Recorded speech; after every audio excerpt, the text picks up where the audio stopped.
Good morning. Thank you to the Truman Institute for inviting me to join you again. Distinguished guests, there's a wonderful Hebrew expression, may we meet on happy occasions. And this is indeed a happy occasion. It's my pleasure to be here again. Only 6 months ago in this room, we celebrated the 30th anniversary of the Egypt-Israel Peace Treaty. And today we convene to commemorate the 15th anniversary of the Israel-Jordan Peace Agreement and to pay tribute to the courage and vision of two great leaders, King Hussein and Prime Minister Rabin. These men continue to be an inspiration to all of us as we work toward peace between Israelis and Arabs. Both men dreamed of a better life for their peoples and for the peoples of the entire region, and they took the monumental steps necessary to create a permanent peace. Both leaders demonstrated overwhelming commitment at tremendous personal sacrifice. The United States values its long and close relationship with both Israel and Jordan. While the majority of credit for the agreement belongs to King Hussein and Prime Minister Rabin, my country also provided valuable support in pursuit of the agreement.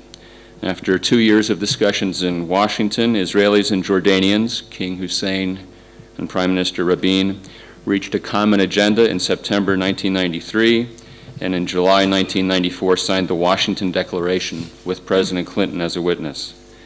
Then, exactly 15 years ago today, after a series of bilateral meetings, they signed the Treaty of Peace at the Arava Crossing, also in the presence of President Clinton.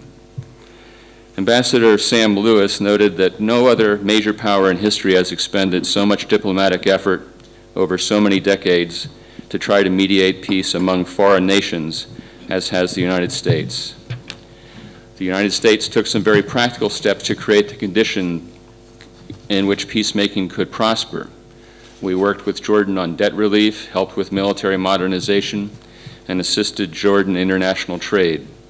And for Israel, the Oslo Accords provided political space to proceed with Palestinian talks. In some ways, the vision of King Hussein and Prime Minister Rabin has been realized. There is a peaceful border between Israel and Jordan, trade relations, and cooperative projects, particularly in preserving a fragile and shared environment. As we all know, though, peace agreements notwithstanding, relations between states experience ups and downs in periods of agreement and periods of tension. A peace agreement and the establishment of relations provided the critical mechanism for resolving disagreements. And diplomatic relations and communications channels allow for ongoing dialogue. These achievements are extremely important, as we've heard already and will hear again. However, there are opportunities for cooperation and mutual benefit between Israel and Jordan that have yet to be realized.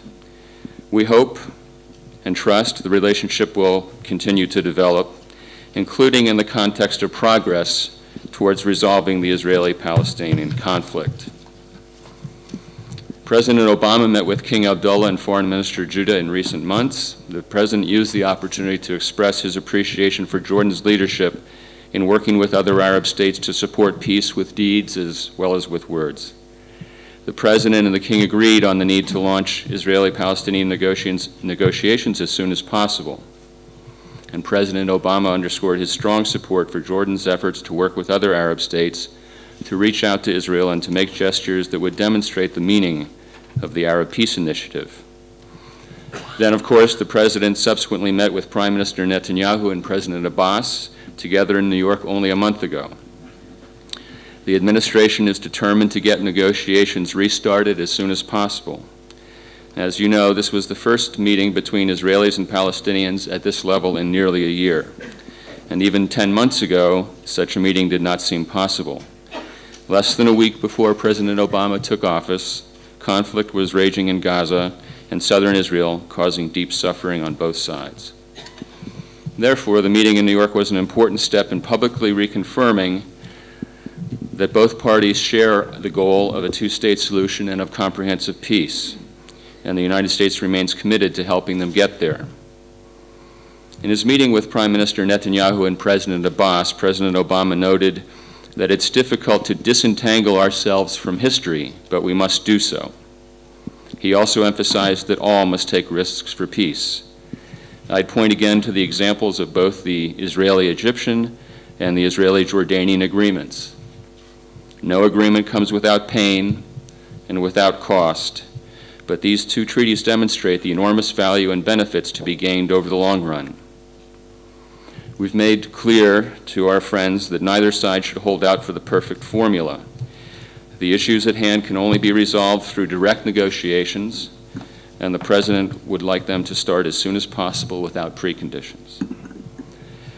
While there are differences in the parties' position on core issues, such differences exist at the outset of every negotiation. If we accepted that such differences would remain unbridgeable, no conflict would ever be resolved. All parties must take responsibility for peace. And I salute again Jordan's leadership in this regard and its contribution of sustained, consistent support, which has launched a serious effort to build a viable and independent Palestinian state that serves its people. We do not seek negotiations for the sake of negotiations. We want more peace and less process. As we'll hear in the course of the day today, progress can be made and will be made through determined, patient, and persevering engagement in negotiations. Today, we celebrate the example set by Jordan and Israel, and really by their leaders 15 years ago. I hope and believe that one day we will be able to repeat the expression, "May we meet on happy occasions," at a conference in honor of the Israeli-Palestinian Treaty. Thank you very much.